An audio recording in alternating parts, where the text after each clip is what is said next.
नमस्कार है ना, welcome to all of you in Global Lookout. हाल में ही एक बहुत ही ज़्यादा शॉकिंग न्यूज़ आई है। ये मेरा नहीं ख्याल आज से पहले कहीं भी किसी भी कंट्री में ऐसा कुछ देखा गया होगा। दरअसल हुआ क्या है कि ये जो एक आर्टिकल है इसको आप लोग देख सकते हो, हिंदुस्तान टाइम्स का ये जो आर्टिकल है वो है, और इसकी जो हेडलाइंस है उसको आप लोग यहाँ पर पढ़ सकते हो। इसमें साफ साफ लिखा है कि US government set to hold historic UFO hearing will have multiple testimonies.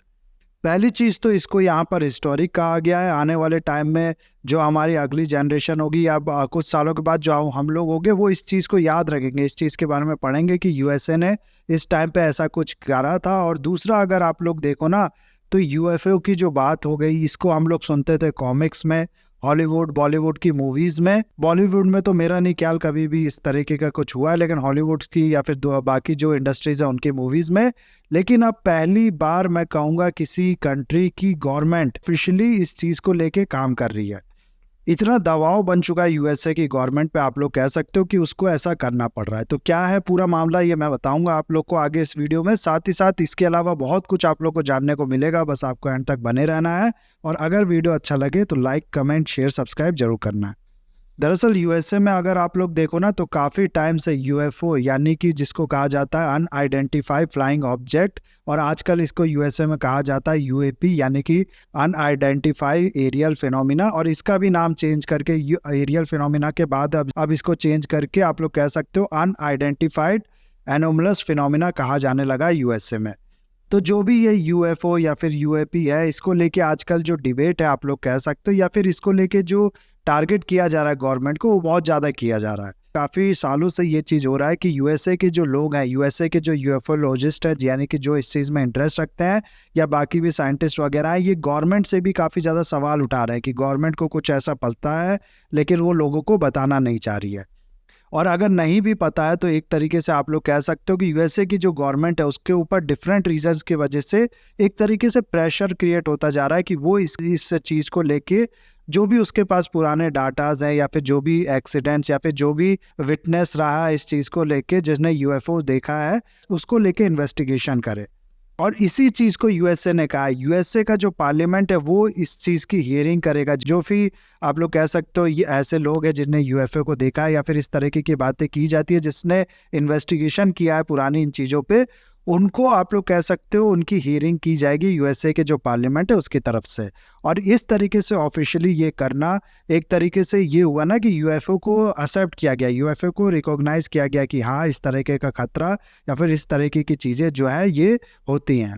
अब ऐसे तो हम लोग के विचार होंगे कि हाँ होती है या फिर नहीं होती है, हम लोग के विचार से मतलब नहीं होता, लेकिन ये करना आप लोग ऐसा कह सकते हो कि ये जो हियरिंग है इसको बिठाना, ये एक तरीके से रिकॉग्निशन है यूएसए की गवर्नमेंट द्वारा कि वो भी ऐसा मानती है कि इस तरह की कोई चीज़ है। और ये जो पूरी चीज़ है यूएसए को ये जो हियरिंग करनी पड़ रही है, इसके कई रीज़न है, कई प्रेशर है आप लोग कह सकते हो यूएसए की गवर्नमेंट पे, जिसका कारण जो है वो ऐसा नहीं है कि एक दो साल में जो इवेंट्स हुआ है वो हुआ है। बहुत सालों से ये जो यूएसए की पूरी इसको लेके हिस्ट्री है ना, यूएसए में जो यूएफओ मिलते हैं या फिर इस तरीके के जो कंट्रोवर्सीज होते हैं, जो कॉन्स्पिरेसी थ्योरीज बनाई जाती है, उसकी एक अलग हिस्ट्री है। उसको मैं आप लोग को यहाँ पर बताता हूँ धीरे धीरे। शुरू से हम लोग इसको देखते हैं। दरअसल इन सब चीज़ों की अगर आप लोग शुरुआत देखोगे ना तो वो होती है वर्ल्ड वॉर 2 के बाद। 1947 से लेकर 1969 का जो टाइम है ना, इसको यूएसए में कहा जाता है ऑपरेशन ब्लू बुक। यानी कि ये जो 2 डिकेड का टाइम है इसको कहा जाता है ऑपरेशन ब्लू बुक, जिसका कारण ये है कि इस टाइम में अगर आप लोग देखो तो 12,618 इस तरीके के अनआइडेंटिफाइड एरियल कह लो या फिर फ्लाइंग ऑब्जेक्ट जो है वो यूएसए ने नोटिस किए थे अपने यहाँ। 1947 से इसकी शुरुआत होती है। और ये चीज़ जब ज़्यादा होने लगी ना तो इसको लेके एक आप लोग कह सकते हो इन्वेस्टिगेशन बिठाई गई, इसको लेके स्टडी किए जाने लगा। और 1969 में यूनिवर्सिटी ऑफ कोलोराडो जो है उसने अपनी एक रिपोर्ट बनाई। उस रिपोर्ट में इन सारे जो भी एविडेंस थे, जो भी इसको लेके स्टेटमेंट या फिर बाकी चीज़ रिकॉर्ड किए गए थे, उन सबको पढ़ा, उन सबको जांचा पड़ताला, और उसके बाद अपनी रिपोर्ट में ये कहा कि ये सब जो भी ये चीज़ नोटिस की है लोगों ने, ये कोई भी यूएफओ वगैरह नहीं है, ये सब नेचुरल फिनोमिना है। जैसे कि आप लोग कह सकते हो किसी बादल को यूएफओ के शेप में देखा और उसको यूएफओ मान लिया गया, या फिर बाकी किसी इवेंट को कोई बिजली कड़कना, इस तरीके की बाकी चीज़ों को यूएफओ मान लिया गया है। और इस तरीके के कोई भी प्रूफ नहीं है जो कि ये साबित कर सके कि कोई भी यूएफओ या फिर इस तरीके की चीज़ें डिटेक्ट की गई है। एडवर्ड कॉन्डन जो है वो इस पूरी स्टडी के लीडर थे, और इसीलिए ये जो रिपोर्ट इस यूनिवर्सिटी ने पेश की, इसको कहा जाने लगा कॉन्डन रिपोर्ट। इस रिपोर्ट में यह भी कहा गया कि इसको लेके कोई भी फर्दर इन्वेस्टिगेशन करने की जरूरत नहीं है। लेकिन इसके बाद भी आप लोग समझ सकते हो कि जो र्यूमर्स थे, जो कॉन्स्पिरेसी थ्योरीज वगैरह थी लोगों ने बना रखी थी, वो इसके बाद भी खत्म नहीं रहती। हमेशा ये चीज़ जो है वो डिबेट का पार्ट बनी रहती है। उसके अलावा एक पार्लियामेंटेरियन या फिर यूएसए में सेनेटर कहा जाता है, एक सेनेटर थे यूएसए के, जिसने इस चीज़ में, यूएसए आज के टाइम में जो इतना ज़्यादा सीरियस है यूएफओ के लेके, उसमें बहुत बड़ा रोल प्ले करते हैं। दरअसल होता क्या है कि 1995 में यूएसए के एक बिजनेसमैन जिसका नाम होता है रॉबर्ट बेगेलोव, ये कुछ लोगों को इकट्ठा करते हैं, कुछ समझदार लोग, इस तरीके के कामों में नॉलेज रखने वाले जो लोग हैं उनको इकट्ठा करते हैं, जिसमें से अगर आप लोग देखो 2 फॉर्मर एस्ट्रोनॉट होते हैं जिनका नाम यहाँ पर आप लोग देख सकते हो, और उसके अलावा एक यूएसए के सेनेटर होते हैं हेनरी रेड। यही वो सेनेटर है जिसकी मैं बात कर रहा था, जिसने काफ़ी बड़ा रोल प्ले किया इस चीज़ में। और ये जो कुछ लोग इकट्ठा हुए थे, कुछ लोगों ने आपस में मिल के काम करना शुरू किया था, इसको नाम दे दिया जाता है इंस्टीट्यूट ऑफ डिस्कवरी साइंस। तो ये लोग आप लोग कह सकते हो इनिशियली थोड़ा बहुत गवर्नमेंट को जो पुश है वो करने लगते हैं कि इस चीज़ को लेके इन्वेस्टिगेट करें, लेकिन उस समय कुछ खास इस तरीके से होता नहीं है। उसके बाद जो सबसे बड़ा इवेंट होता है ना, जो आप लोग कह सकते हो कि यूएसए के लोगों को या फिर बाकी लोगों को भी इसके बारे में जब पता चलता है, उस टाइम तो पता नहीं चला था, लेकिन बाद में जब इसके बारे में पता चलता है तो ये काफ़ी ज़्यादा शॉक कर देता है। दरअसल हुआ क्या था कि 2004 में यूएसए का एक एयरक्राफ्ट पैसिफिक ओशियन जो है उसमें आप लोग कह सकते हो स्टेशन रहता है, वहाँ पर अपनी पोजीशन बनाए रहता है, और उसका जो रडार था उसमें अचानक से कुछ हलचल उसको डिटेक्ट होती है, कुछ ऑब्जेक्ट उसको अपने रडार में दिखता है, जिसके चलते उसको लगता है कि उसका जो रडार है वो नया है, एक अच्छा एफिशिएंट रडार है, इसीलिए थोड़ा बहुत ग्लिचेज होगा उसमें, इस तरीके की कोई भी ऑब्जेक्ट नहीं है। लेकिन जब उसको पता चलता है कि ऐसा कुछ भी नहीं है, कुछ ऑब्जेक्ट जो है वो वाकई में एयर में है, तो वो अपने एयरक्राफ्ट कैरियर से आप लोग कह सकते हो 2 जो जेट है उसको भेजा जाता है। ये जेट फिर ऊपर जाके हवा में उस ऑब्जेक्ट को ढूंढने लगते हैं, और फिर होता क्या है ना कि अचानक से इसमें से जो एक पायलट होता है उसको ये ऑब्जेक्ट दिखता है अपने नीचे, और ये ऑब्जेक्ट जैसा कि उसने बाद में बताया, आप लोग कह सकते हो कि एक ओवल शेप का स्ट्रक्चर होता है। दोनों पायलट जब इस चीज़ को नोटिस करते हैं तो इसमें से जो एक पायलट होता है जिसका नाम होता है डेविड फ्रेवर, ये इस ऑब्जेक्ट को आप लोग कह सकते हो उसके पास जाने के लिए अपनी जो हाइट है उसको कम करने लगता है, थोड़ा नीचे जाने लगता है, लेकिन जब से ही उस ऑब्जेक्ट के पास पहुंचता है या फिर पास पहुंचने वाला होता है, वो जो ऑब्जेक्ट होता है सडनली बहुत ज़्यादा एसिलेट करके अचानक से गायब हो जाती है। और ये डेविड फ्रेवर जो है ये बताता है कि जितनी जल्दी उसने स्पीड कैचअप किया या जितनी जल्दी आप लोग कह सकते हो वो वहाँ से भाग पाई, ये किसी नॉर्मल एयरक्राफ्ट का काम नहीं था। फिर जब ये लोग हार मान लेते तो वापस ये लोग अपना जो एयरक्राफ्ट कैरियर है उस पर आ जाते हैं, और इसके बाद होता क्या है ना कि एक दूसरा एयरक्राफ्ट जो होता है वो भेजा जाता है इस एयरक्राफ्ट कैरियर से, जिसमें कैमरा भी लगा होता है। दोबारा ये एयरक्राफ्ट जो है वो जाता है उस जगह पे, और उसको दोबारा वो ऑब्जेक्ट जो है वो मिलता भी है, और उसकी जो वीडियो है वो आज के टाइम में आप लोग को मिल जाएगा विकिपीडिया पे। सिंपल अगर आप लोग पेज देखोगे ना ये वाला, तो यहाँ पर आप लोग को ये जो वीडियो है ये 2004 के इसी इंसिडेंट का मिल जाएगा। फ्रेवर कहते हैं वो इस तरीके का ऑब्जेक्ट था ओवल शेप का, जिसमें ना ही प्लूम्स था, ना ही विंग्स थे, और ना ही रोटर्स था, फिर भी वो उड़ सकता था और अचानक से इतनी तेजी से एसिलेट कर सकता था। ये किसी आम ऑब्जेक्ट, आम एयरक्राफ्ट की बात नहीं थी। लेकिन इस इंसिडेंट के बारे में आप लोग कह सकते हो कि किसी को भी पता नहीं चलता है, और 2017 में बहुत बाद में इसके बारे में पता चलता है। लेकिन इसके बाद होता क्या है कि 2007 में अगर आप लोग देखो तो पेंटागन इस थोड़ा बहुत सीरियस अगर आप लोग कहोगे तो हो जाता है। पेंटागन एक प्रोग्राम जो है वो भी लॉन्च करता है जिसका नाम रखता है advance aerospace threat identification program. और ऐसा नहीं है कि 2004 के बाद ये जो इवेंट है ये होते ही नहीं है। 2004 के बाद अगर आप लोग देखो ना तो ये जो नंबर्स ऑफ आप लोग कह सकते हो साइटनिंग है ये बढ़ती ही जाती है। हर साल आप लोग कह सकते हो कुछ ना कुछ ऐसे रिपोर्ट्स, पब्लिक तो ये सब नहीं आते, लेकिन कुछ ना कुछ ऐसे जो चीज़ें होती हैं वो यूएसए की गवर्नमेंट के सामने आती हैं, वो इसका जो रिकॉर्ड है वो पूरा रखती है। बस लोगों को इसके बारे में नहीं बताया जाता है। 2014 में एक इवेंट हुआ था, दरअसल हुआ क्या था ना कि ये भी इवेंट जो है ये काफ़ी ज़्यादा आप लोग कह सकते हो एक काफ़ी ज़्यादा कंट्रीब्यूटर है आज यूएसए के जो माइंड है कि हम लोग इसको इन्वेस्टिगेट करेंगे उसके लिए। दरअसल होता क्या है कि 2014 में ईस्ट कोस्ट पे फ्लोरिडा और वर्जीनिया के पास आप लोग कह सकते हो कुछ यूएसए के पायलट जो होते हैं वो अपने जो जेट्स है उसको लेके उड़ रहे होते हैं और अचानक से एक इसी तरीके के ऑब्जेक्ट से ऐसा बताया जाता है कि एक जो जेट होता है वो कोलाइड करने वाला भी होता है, लेकिन किसी भी तरह वो बच जाता है। और ये चीज़ देखो ये काफ़ी बड़ा इशू हो जाता है। दरअसल अगर इस तरीके के कोलिजन, इस तरीके का खतरा भी अगर यूएसए के जो पायलट हैं या यूएसए के जो जेट्स हैं उनको होता है तो ये चीज़ बहुत ज़्यादा नुकसान कर सकती थी यूएसए को। क्योंकि सबसे पहले तो ये जो पायलट्स होते हैं इनकी काफ़ी ज़्यादा ट्रेनिंग होती है, काफ़ी ज़्यादा पैसा इन पे खर्चा होता है।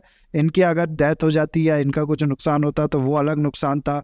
उसके अलावा अगर आप लोग देखो तो ये जो जेट्स होते हैं इनका भी वैल्यू होता है, इनकी भी कॉस्ट होती है, ये भी बहुत ज़्यादा होती है। साथ ही साथ एक तरीके का आप लोग ऐसा भी कह सकते हो ना कि नेशनल थ्रेट भी था इससे, कि जब यूएसए को पता ही नहीं रहेगा कि किस चीज़ से ये कोलिजन हुआ है, जानबूझ के हुआ है या फिर अनजाने में हुआ है, तो वो इस चीज़ को फ्यूचर में काउंटर कैसे करेगी।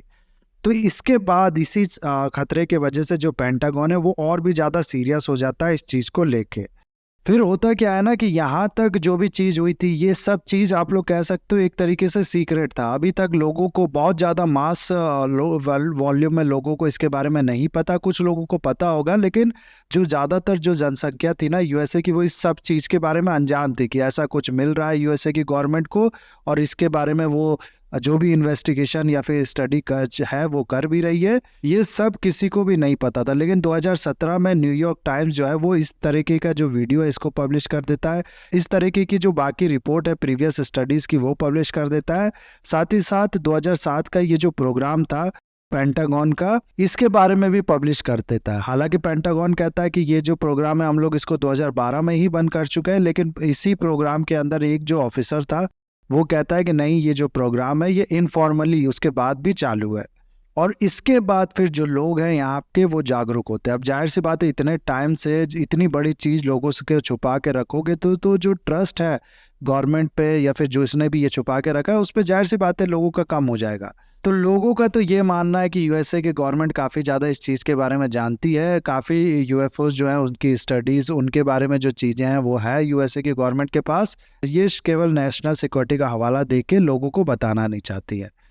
उसके अलावा होता क्या है कि 2020 में नासा के एक साइंटिस्ट जिसका नाम था रवि कोपराप्पा और ऐसे ही एक एस्ट्रोबायोलॉजिस्ट होते हैं जैकब हैगी मिश्रा, ये दोनों भी अपने एक इंटरव्यू में ये कहते हैं कि जो कॉन्डन रिपोर्ट थी जिसके बारे में मैंने आप लोग को बताया था 1969 में आई थी, जिसमें ये कहा गया था कि कोई भी फर्दर इन्वेस्टिगेशन की ज़रूरत नहीं है, ये सब नेचुरल फिनोमिना है, इसको रीविजिट करने की ज़रूरत है, ये ऐसा कहते हैं। यानी कि इनका मतलब होता है कि वो रिपोर्ट हो सकता है थोड़ी गलत हो, इसीलिए दोबारा से इस पे जो इन्वेस्टिगेशन है वो करना पड़ेगा।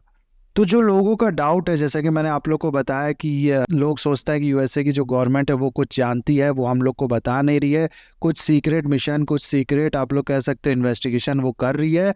ये सब जो लोगों के अंदर मानसिकता थी ये बढ़ती जा रही थी। इसीलिए 2020 में पेंटागन ने ये अनाउंस भी किया ऑफिशियली आके कि हम लोग unidentified aerial phenomena task force जो है वो बनाएंगे यूएफओ जो है उसको अंडरस्टैंड करने के लिए। और ये एक बहुत बड़ा आप लोग समझ सकते हो कि जो डेवलपमेंट होता है वो होता है, क्योंकि अगर पेंटागन आके सामने ऐसा कहता है कि हम लोग ऐसा करेंगे तो इसका मतलब ये है कि वो इस चीज़ को रिकॉग्नाइज कर रहा है कि हाँ यूएफओ जो है वो होते हैं और यूएफओ जो है वो यूएसए की गवर्नमेंट को मिले भी हैं। ऐसा भी आप लोग कह सकते हो पेंटागन को पता है, तभी ना वो आगे और भी इस चीज़ को स्टडी करने की बात कर रहा है। तो ये एक तरीके से ऑफिशियल एक्नॉलेजमेंट होता है यूएसए की गवर्नमेंट की तरफ से। प्लस हॉलीवुड की जो मूवीज़ होती हैं वो भी अपना काम कर रही होती है। अब एलियंस पे मूवीज़ बना के लोगों के अंदर जो इस तरीके की चीज़ है कि एलियंस होते हैं, यूएफओस होते हैं, मैं ये नहीं कह रहा कि नहीं होते, लेकिन इस तरीके की जो विचार होती है इसको और मजबूत करती रहती हैं। इन्हीं सब चीज़ों के बाद आप लोग कह सकते हो कि मल्टीपल कॉन्स्पिरेसी थ्योरीज जो है वो यूएसए के जो सिटीजन्स हैं उनके अंदर बन चुकी है। कई लोगों का ऐसा भी कहना था, बीच में इस तरीके की भी न्यूज़ आई थी कि 2021 में कि यूएसए के कुछ लोग ऐसा प्लान कर रहे हैं कि जो एरिया 51 है ना, जहाँ पर यूएसए अपने एयरफोर्स के लोगों को ट्रेन करता है या फिर बाकी जो सीक्रेट टेक्नोलॉजी वाले काम भी होते होंगे उस एरिया में, उस पे आप लोग कह सकते हो अटैक करने वाले हैं। क्यों ये अटैक करने वाले हैं? क्योंकि एक फेसबुक इवेंट जो है वो अनाउंस किया गया था जिसका नाम था स्टॉर्म एरिया 51। इसमें ये बताया गया था कि ये जो एरिया 51 है यहाँ पर एलियंस को किडनैप करके रखा है यूएसए की अथॉरिटी ने, और इस पर काफ़ी ज़्यादा टेस्ट वगैरह अत्याचार वगैरह वो करते हैं। और इन लोगों ने कहा था कि हम लोग इस दिन एक डेट फिक्स की थी इन लोग ने, इस एरिया में जाएंगे, यहाँ पर ये जो एलियन है इसको छुड़ा लेंगे, और वो चाहे हम लोग पे कितनी भी गोलियां चलाएंगे, यानी कि यूएसए की जो मिलिट्री है वो, लेकिन हम लोग नहीं रुकेंगे। फेसबुक पे इस तरीके का जो इवेंट है वो आप लोग कह सकते हो बनाया गया था, और काफ़ी लोगों ने इसको ज्वाइन भी किया था, जिसके बाद यूएसए की जो अथॉरिटीज़ थी उसने साफ धमकी दे दी थी कि ऐसा करने का सोचना भी मत, ये चीज़ अच्छा नहीं होगा। तो इस तरीके की आप लोग समझ सकते हो ना कि यूएसए के जो लोग हैं उनके अंदर विचार जो है वो बन चुके हैं। इसके बाद जो थोड़ी बहुत ट्रांसपेरेंसी है वो लोग यूएसए की गवर्नमेंट ने मेंटेन की, और 2022 में जो डायरेक्टर ऑफ नेशनल इंटेलिजेंस है उसने एक रिपोर्ट पब्लिश की जिसमें ये बताया कि 2004 से लेकर 2021 तक 400 से ज़्यादा इस तरीके के यूएफओस जो इनकाउंटर किए हैं यूएसए की एयरफोर्स को, या फिर यूएसए को ही आप लोग कह लो पूरा, वो हो चुके हैं। और जिसमें से ज़्यादातर ये जो इनकाउंटर है ये तो एक्सप्लेनेबल होते हैं कि कुछ नेचुरल फिनोमेना होता है या फिर बर्ड्स वगैरह कुछ इस तरीके की चीज़ें होती हैं, कई बार ड्रोन्स भी होते हैं एनिमी कंट्रीज़ के। लेकिन ऐसा बताया जाता है कि 144 बार जो ये इंसिडेंट है उसको अभी भी यूएसए की गवर्नमेंट या फिर पेंटागन आप लोग कह लो एक्सप्लेन नहीं कर पाई है कि आखिर में ये है क्या। और इसके अलावा फिर इस रिपोर्ट में जो भी इस तरीके के ऑब्जेक्ट जो मिले थे इस 2004 से लेकर 2021 को, उसमें उसको 5 कैटेगरी में बांट दिया जाता है। यहाँ पर आप लोग देख सकते हो इसमें 5वां जो कैटेगरी है उसमें अदर्स भी रखा जाता है। तो यूएसए की गवर्नमेंट ने आप लोग कह सकते हो कि इस चीज़ को नकारना कि कोई भी यूएफओ वगैरह नहीं है ये बंद कर दिया था। 2022 में और भी चीज़ें होती हैं, जैसे कि पेंटागन के अलावा नासा भी कह देता है कि हम भी इस चीज़ को इन्वेस्टिगेट करेंगे अपने हिसाब से। और नासा आप लोग समझ सकते हो कि एक बहुत ही ज़्यादा प्रेस्टिजियस ऑर्गेनाइजेशन है, जब ये कहता है कि हम इसको स्टडी करेंगे तो एक आप लोग कह सकते हो ना कि और भी ज़्यादा ट्रस्ट बनता है कि हाँ इस तरीके की भी कोई चीज़ है। उसके अलावा 2022 में पेंटागन जो भी है वो भी एक नए ऑर्गेनाइजेशन बनाता है जिसका नाम होता है all domain anomaly resolution office. और इसी के बाद से जैसा कि मैंने आप लोग को बताया यूएफओ को या फिर यूएपी को एक नया नाम दे दिया जाता है यूएपी, लेकिन इसका जो फुल फॉर्म है उसमें एरियल की जगह एनोमलस लगा दिया जाता है। अभी इसी साल की घटना मैं आप लोग को बताऊं, यानी कि 2023 का ही आप लोग को बताऊं, तो फरवरी में कुछ ऑब्जेक्ट जो है यूएसए पे फिर देखने को मिले थे, जिसके बाद यूएसए की जो एयरफोर्स है उनने इन ऑब्जेक्ट्स को मार भी गिराया था। और इसके बाद अलग चीज़ के हो यूएफओ ना हो, लेकिन लोगों के अंदर ये जो विश्वास है कि यूएसए की जो गवर्नमेंट है वो यूएफओ के बारे में, एलियन के बारे में, एलियन के स्पेसक्राफ्ट के बारे में कुछ जानती है, हम लोग को नहीं बता रही है, ये बना हुआ है। इसीलिए इन्हीं सब चीज़ों को देखते हुए ये जो डिसीजन है यूएसए ने वो लिया है कि हम लोग इस पे इन्वेस्टिगेशन करेंगे, और जो भी लोग हैं जिसने इस तरीके की चीज़ें विटनेस की उनको बुलाया जाएगा, उनको सुना जाएगा, उनके जो टेस्टिमोनीज हैं उनको रिकॉर्ड किया जाएगा। यूएसए के जो पार्लियामेंट है वो बेसिकली ऐसा करेगा, आप लोग कह सकते हो। डेविड फ्रेवर जिसके बारे में मैंने आप लोग को बताया 2004 वाला जो इंसिडेंट था उसमें ये विटनेस थे, उसमें यही मेन थे, इन्हीं ने देखा था, आप लोग कह सकते हो।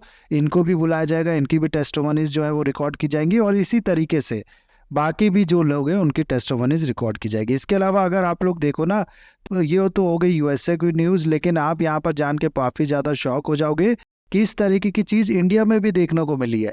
इंडिया में भी यहाँ ये विकिपीडिया का एक पेज है, आप लोग देख सकते हो, यहाँ पर इसमें बताया गया है कि अलग अलग साल के हिसाब से इंडिया में जो यूएफओज है वो दिखे हैं। अब यूएफओज हैं या नहीं है इसके बारे में कोई भी कुछ भी नहीं बता सकता है, लेकिन इस तरीके की जो चीज़ है वो देखी गई है, ऐसा आप लोग कह सकते हो। जिसमें से एक तो बिल्कुल मेरे घर के पास जो है वो दिखी थी 2014 में। इसके बारे में मेरे को ऑफकोर्स पहले नहीं पता था, अभी पता चला है। आई होप वीडियो आपको अच्छा लगा होगा। इसे लाइक, कमेंट, शेयर, सब्सक्राइब जरूर कीजिएगा। That's all, have a nice day, take care.